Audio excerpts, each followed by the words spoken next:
Praise the lord. యేసుక్రీస్తు ప్రభు పేరట అందరికీ మనస్పూర్వకంగా వందనములు తెలియజేస్తున్నాను. ఈరోజు దేవుని యొక్క వాగ్దానము జెఫన్యా గ్రంథము 3వ అధ్యాయము 20వ వచనము. నిజముగా భూమి మీదనున్న జనులందరి దృష్టికి నేను మీకు ఖ్యాతిని, మంచి పేరును తెప్పింతును. ఇదే యెహోవా వాక్కు. దేవుడు ఈరోజు మనకు మంచి వాగ్దానము అనుగ్రహించి ఉన్నాడు. సహోదరి సహోదరుడా, ఈ యొక్క వాగ్దానాన్ని అర్థం చేసుకోగలిగితే మనకు మంచి పేరు రప్పిస్తాను అని దేవుడు అంటున్నాడు. ఈ యొక్క వాగ్దానము మన జీవితంలో నెరవేరునుగాక. ఈ యొక్క వాగ్దానము అక్షరాల అబ్రహాము జీవితంలో దేవుడు నెరవేర్చాడు. సహోదరి సహోదరుడా, అబ్రహాము ఏమీ లేని పరిస్థితుల్లో దేవుని యందు నమ్మిక ఉంచాడు. దేవుని చిత్తాన్ని గ్రహించాడు. పూర్తిగా దేవుని మీద ఆధారపడి దేవుని మాట విన్నాడు. అప్పుడు అబ్రహాముతో దేవుడు అంటాడు, నేను నిన్ను గొప్ప ప్రజగా చేసి నిన్ను దీవించి నీ పేరు గొప్ప చేస్తాను. నీవు దీవెనగా ఉంటావు. నిన్ను దీవించిన వారిని నేను దీవిస్తాను. నిన్ను ద్వేషించిన వారిని నేను ద్వేషిస్తాను. నీ మూలంగా లోకంలో అన్ని వంశాలు ఆశీర్వదింపబడతాయి. సహోదరి సహోదరుడా, ఈ యొక్క వాగ్దానాలన్నీ అక్షరాల అబ్రహాము జీవితంలో దేవుడు నెరవేర్చటం మనం చూస్తూ ఉన్నాం. వారి సంతానాన్ని భూమి మీద గొప్పగా చేశాడు. నక్షత్రాల్లా దీవించాడు.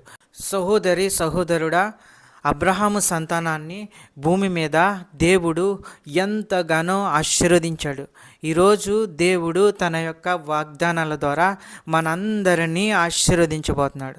అంత మాత్రమే కాదు, నిన్ను తృణీకరించిన వారందరికంటే, నిన్ను బాధించిన వారందరికంటే నిన్ను గొప్ప చేసి నీకు మంచి పేరు అనుగ్రహిస్తాడు. దేవుడు నీ పక్షాన ఉన్నాడని అందరూ తెలుసుకుంటారు. నీ జీవితంలో ఎక్కడైతే నీవు అవమానానికి గురయ్యావో అక్కడే దేవుడు నీకు పేరు ప్రతిష్టలు పొందేలా చేస్తాడు. నీ యొక్క జీవితంలో అన్ని విషయములలో నిన్ను గొప్ప చేసి నీకు మంచి పేరు రప్పిస్తాడు. సమాధానకర్తయగు ప్రభు తానే ఎల్లప్పుడూ ప్రతి విధము చేతను మీకు సమాధానము అనుగ్రహించునుగాక. ప్రభు మీకు అందరికీ తోడైండునుగాక. వాక్యమును బట్టి ప్రార్థన చేసుకుందాము. ప్రార్థనలో ఏకీభవించండి. సర్వశక్తిమంతుడైన దేవా, ఉన్నతుడైన దేవా, సర్వోన్నతుడా, నీకు స్తోత్రములు.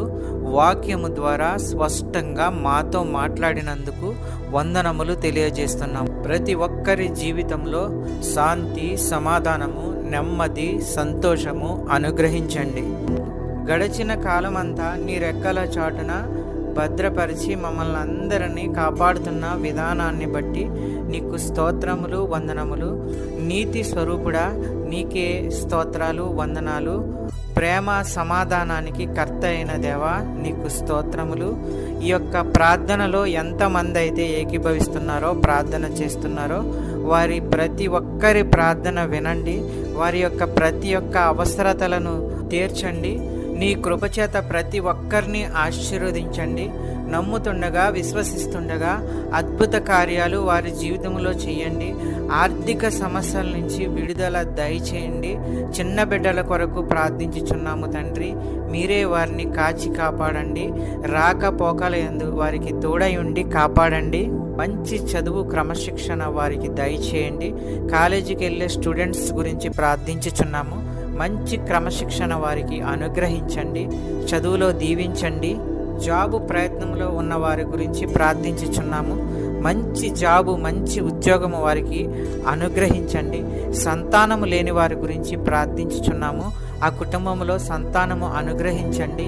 అద్భుత కార్యాలు, ఆశ్చర్య కార్యాలు చేయండి. అనారోగ్యంతో ఉన్న వారి గురించి ప్రార్థించుచున్నాము. వారికి ఉన్న ప్రతి అనారోగ్యాన్ని తీసివేయండి, బాగు చేయండి. మంచి ఆరోగ్యము కలిగించండి. ప్రతి విధమైన వ్యాధులు స్వస్థపరచండి. మంచి ఆరోగ్యము అనుగ్రహించి కుటుంబాలని కాపాడండి. ఈ వాక్యం చూస్తున్న బిడ్డలందరినీ ఆశీర్వదించండి. ఈ యొక్క ప్రార్థనలో ఏకీభవించిన బిడ్డలందరినీ ఆశీర్వదించండి. కుటుంబాలను ఆశీర్వదించండి, కాపాడండి. శాంతి, సమాధానము, నెమ్మది అనుగ్రహించి అన్నిటిలో విజయము దయచేయండి. ప్రతి కుటుంబంలో ఉన్న వారి యొక్క అవసరతలను తీర్చండి. పెద్దవారిని, చిన్నవారిని ఆశీర్వదించండి, కాపాడండి. దీవించండి. మా ప్రార్థన విన్నందుకు వేలాది స్తోత్రాలు చెల్లించుకుంటున్నాము తండ్రి. యేసుక్రీస్తు ప్రభు పేరట అడుగుచున్నాను తండ్రి. ఆమెన్. ఈ యొక్క వాక్యములు షేర్ చేయండి, సబ్స్క్రైబ్ చేయండి, లైక్ చేయండి. దేవుని సేవలో పాలిభాగస్తులు అవ్వండి. మీకు అందరికీ వందనాలు తెలియజేస్తున్నాను.